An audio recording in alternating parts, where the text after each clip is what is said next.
social studies magazine.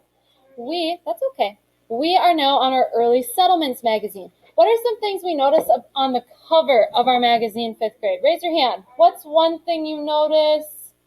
Allison. Yeah, there are a ton of ships, and you'll notice it says on there the Mayflower misses. What else do we notice? Eosius.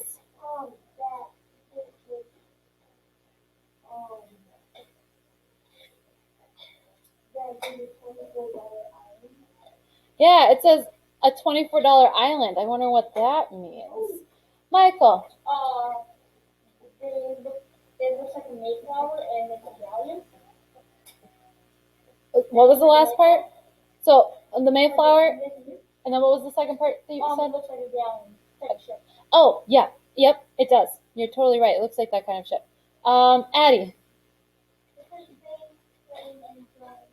Spain's claims and growing pains. I wonder what that might mean. Jack L. It looks like they're building something in the center, and then like that, and like the library, like the whole set.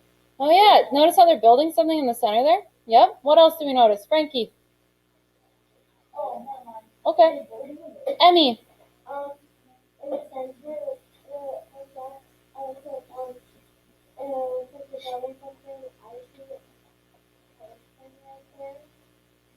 Oh, right here? yeah. Yeah, there is a person right there. You're right. They're helping build it. Zoe? There are people, and there's some people towards the bottom, and it looks like they're maybe carrying some wood over to that structure they're building, right? Mm-hmm. Frankie? Are we sure it's just on the cover? Just on the cover for now. Yep. I noticed that there's lots of ships. Yeah, lots of ships. There's 3 of them. And Allison? Oh, maybe a well to get water from? Okay. We're going to actually start reading, and we're going to read about maybe some of the things on our cover. So, the first 2 pages, we have a big map, and then the caption, and then on page 3, we have more things to talk about. Oh, more people to talk about. Yes, okay. So, on page 2, you can see that at the top of that map, it says North America 1626, claims by country, major American Indian tribes. So you can, or Indian tribes, excuse me. All of these different words on here are different Native American tribes, you guys, based on where they usually work in the country. The Sioux. Yeah, the Sioux. Yep. Menominee, that is Wisconsin. Do you guys notice how some of these words, they are actual places today? Yeah, Iowa. Yeah, exactly. Like Iowa, Menominee, Missouri, Illinois. So, ready to rock. We have, we're going to learn more about how awful Native Americans were treated, but we did try to pay some respect to them by naming certain places after them later on in our history. Okay, follow along with me. Looking west from Europe. Everyone knows that Christopher Columbus made a big mistake in 1492. He thought his ships had reached islands near the continent of Asia. What happened when the king and queen of Spain, who paid for his voyage, later found out that Columbus had not found a new route to Asia? Were they angry? No, indeed. They and the other rulers of Europe were excited that there were new places for them to conquer. Notice how they said, they didn't say new places to explore, but to conquer, meaning to take over. So they didn't even have, like, in their head the thought, oh, let's see who already lives there and see how we can make peace with them. Their first thought was, we want to take over this new land. The race was soon on to explore and claim land for various European powers. But claiming the land was only the first step. Often, more than one country claimed the same territory. For real control, a country had to set up colonies. A colony is a settlement in a new land that is ruled by a faraway country. So throughout this magazine and into our next magazine, we're going to learn about all the different colonies they were and who they were controlled by, which countries. So on the think piece, before we move on to page 3, it says, with many European nations claiming land in the Americas, there was bound to be conflict over some territory. based on the map, where do you think the greatest possibility for conflict between European countries and North America was in 1626? So if we look at that map, where do you think people were fighting for land the most? Based on your map, where do you think they were fighting the most for land? Turn and talk to people around you. What do you think?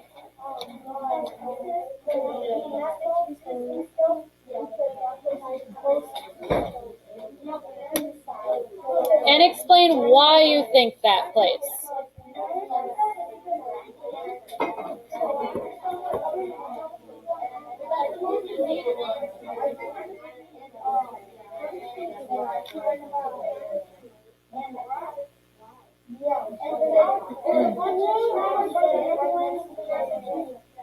Please make sure your masks are on. Your mask should be on. I have 3 people whose masks aren't on. And don't just pick up your water bottle because I reminded you your mask needs to be on.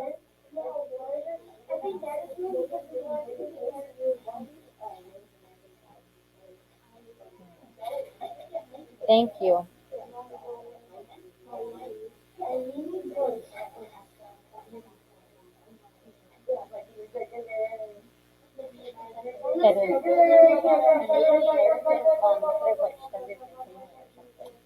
Yes. Because like they could have like food and everything and then they could go on with it. And it was a grant class and you're very Yeah, you're totally right. That's like when some people do like that 23andMe like DNA test that you can do at home. They'll discover parts of their ancestry they have no clue about because it could be someone way down the line in their ancestry. I know well my grandma's parents, my mom's mom, her parents were the Germans, and they were living during the Holocaust times in Germany. So she was born in Germany, and then they moved over there after the Holocaust. But they didn't, and then she was like, well, they didn't really have to worry that much because they went through that period. Yeah. But they still had to go through that time and they were somewhere in the Yeah, that would be hard. So I was like, oh, they're not there. Ready to rock. Ready to rock. Who can raise their hand and tell me what's an area on the map that you think different countries were fighting over and why do you think that? And why do you think that? Drew, is your hand up? Okay. Max. Around in like the New Jersey or like New York area, like the Okay. easiest way to get it. And I think that they're fighting there because they're right next to each other. So they're fighting the land. Yep. Say for France. Yep. They wouldn't fight anything. Yep. You're totally right. Okay. Did anyone else think along the East Coast they'd be fighting? Can anyone explain why? Drew. I think because there's lots of water, so they would have lots of resources. Yeah. Stay alive and plenty food. Mm-hmm. There's also like the wildlife there, so Yes. I think that's gonna be.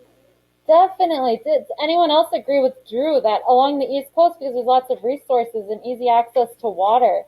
Yeah. Because a lot of businesses involve shipping things into a country and out of a country. So if you're right on the ocean there, that's an easy place for boats to come and go.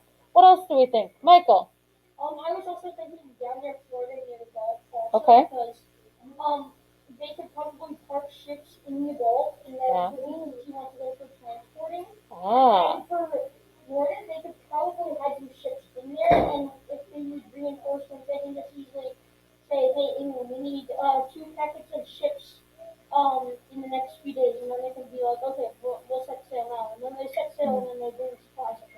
Okay. Okay. So again, Gulf of Mexico because easy water access, which we know is good for natural resources. It is good for boats coming and going, whether they are merchant boats or boats carrying passengers or even like Navy, like naval boats. Yep. What else? Jack out. It does. You're right. True. They could access different waterways from the Gulf of Mexico. Addie. Okay.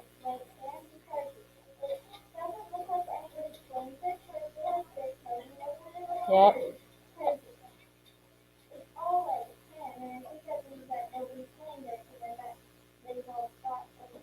Okay. That's a good thought. This the lighter tan color, no one's officially claimed it, so they must still be fighting over it. You're right. What else? Will. So I agree with Max on Massachusetts and like New York area Yeah. because there's a lot of islands on the side of it. Yeah. So then they can just stop there and then they can just send like smaller boats. Yeah. Like, Okay, sure, because of the islands off of the East Coast. Frankie. I'm thinking like Lake Superior or like Oh. Michigan. Yep. And then on there, they have lots of land and good water resources. Mm-hmm. Okay, so you still have the water, not necessarily the ocean, but we know, if you've ever visited the Great Lakes, that those are massive and they are great resources to have. Max? That's out. Yeah.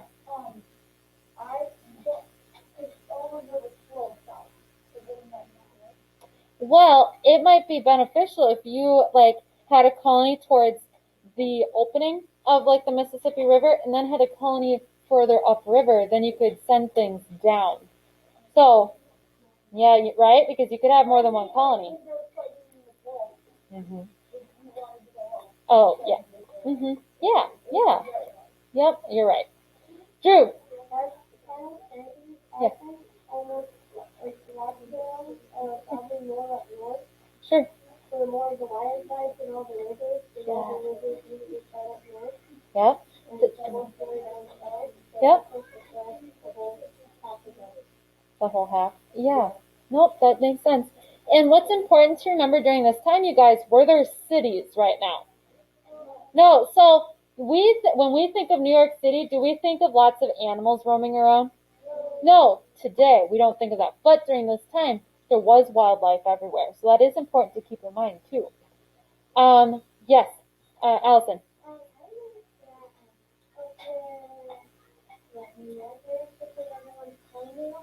Mm-hmm. There's rivers. Mm-hmm. Oh, yep, yep.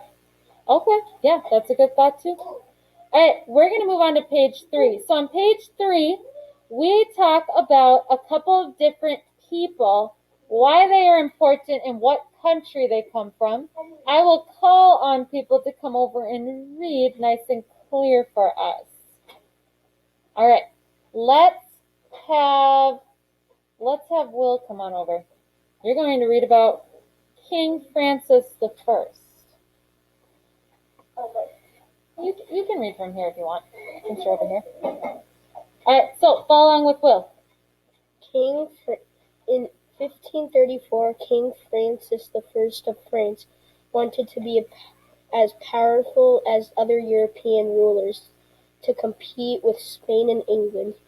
He encouraged the exploration of what is now Canada in the northeastern U.S. Fur traders and missionaries came, but not many French people were interested in colonizing this new land. More than a century later, King Louis XIV sent more explorers. Their travels greatly extended France's territory in the Americas. Awesome. Thank you, Will. So, how many of you have ever been to Canada? Okay. So, in Canada, they speak a lot of English, right?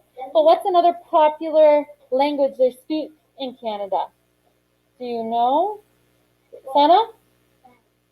French. And that goes all the way back to King Francis I and King Louis XIV exploring Canada around this time because they settled there, so it would make sense that their language is still immersed in that culture. Jack L. And they have a lot of different accents. They do. Because some people just can't, and then a lot of people, and it gets really so like they kind of have like outdoors. Yeah, they have different accents. Yeah, definitely. It's influenced where they live. We're going to move on to Queen Elizabeth I. Who can read for us over here? Let's we'll have Zoe come on over. So nice and clear for us to hear. Queen Elizabeth I of England wanted to increase her country's wealth. She encouraged English sea captains to attack Spanish ships carrying treasures from the Americas to Spain. In 1584, she gave Sir Walter Riley. permission to set up a colony in North America. This would be a base for English ships to raid Spanish ships. It would also be a source of valuable resources such as lumber. Awesome. Thank you, Zoe. So if we look on our map, that green area, that's an area that a lot of you were talking about, kind of around like New York there.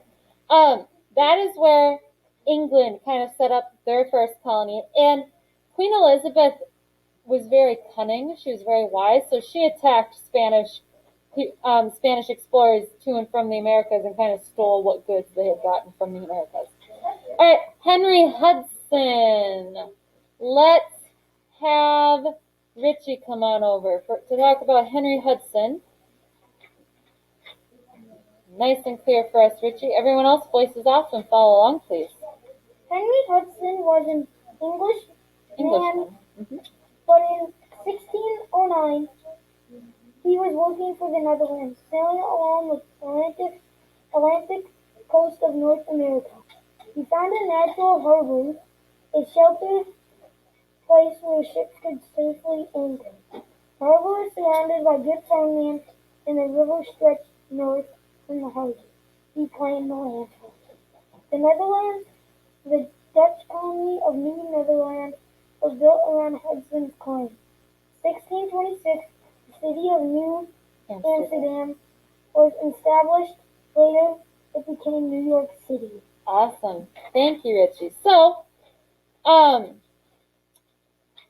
Henry Hudson found a harbor. Do we know, is that still there today? Yes. Yep. He was an Englishman, but at this time he was working for the Netherlands. And so Netherlands is also like Dutch. And so they claimed around where now the Hudson Harbor is. And New York City used to be called New Amsterdam when it was first discovered. So it was called New Amsterdam, then it was called New York City. Last up, because Spain paid for. Grayson, come on over. All right, nice and clear for us, please. Because Spain paid for Columbus's voyages, it was the first European country to claim land in the Americas. Several Spanish explorers traveled wildly, looking for gold and other treasures. First came to convert the American Indians to Christianity, though the land that Spain claimed ranged from South America to Mexico, to what is now the southern part of the U.S. But without Spanish colonists on the land, other countries might also follow. Thank you, Grayson. So even though Spain claimed that all these larger pieces of land, because they didn't have people who were permanently living there, it could be very easy for another country to kind of sneak in and take it over. So the biggest part of claiming the land wasn't just the initial claiming, it was the keeping of the land. Then our last part, it says many different groups of American Indians lived in the places that European countries claimed. Europeans rarely recognized the rights of the native peoples to the lands they had lived on for centuries. So what that basically means is all these people coming from Europe, even though Native Americans lived there, they didn't respect the fact that these Native American people had lived there for centuries. They just came in and said, this is ours now. And they treated Native Americans with major disrespect. We are going to be learning more about each of the different colonies, as well as how Native Americans were treated by these European colonists and explorers in the next few days. Nice job today.